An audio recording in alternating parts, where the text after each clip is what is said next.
So I had problem B3, and you're given that you have a round table, and there's placemats on it, and all of the corners of the placemats all touch, and it forms a hexagon in the middle, and then each of the placemats also touches points on the circle as well. And you have to find the value of x. You're given, or at least I was given, that the radius of my circle, first of all, was 7, and then the width of each of my placemats is 5. They're all the same size, and then you have to find the length, which I've labeled x.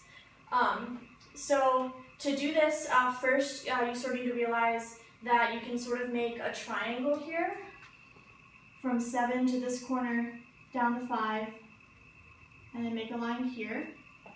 And you can see that you have a hexagon in the middle, and hexagons, as we know, can be divided into 6 little equal triangles, which are all equilateral triangles, which means that all the angles are 60. So if you look at this, you can put the triangles in here as well.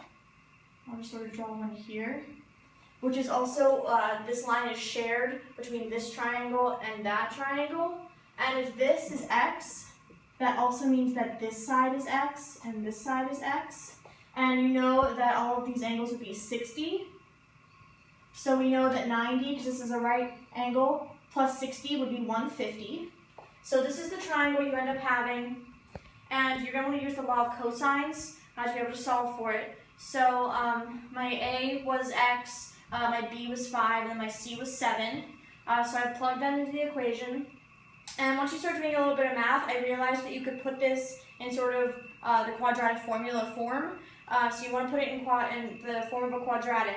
But we still have this cosine of 150 here that's kind of annoying, and we kind of want to get rid of it and sub something else in. So you sort of have to think of the unit circle. So you have 90 plus another 60, so it's going to be a 60-degree reference angle, which is pi over 3. And as we know, it's the x and y is cosine and sine. So you're going to want to take the x value of that point, which is going to be negative root 3 over 2.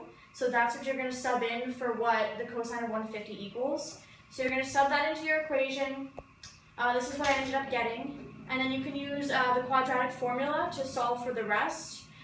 So just sort of simplify it as much as you can, and then you're just going to take the negative 5 over 3, you're just going to take it plus the square root of 171, because for me this value was already negative, so you want to add something to it to get it not negative, because you can't have a negative length, obviously.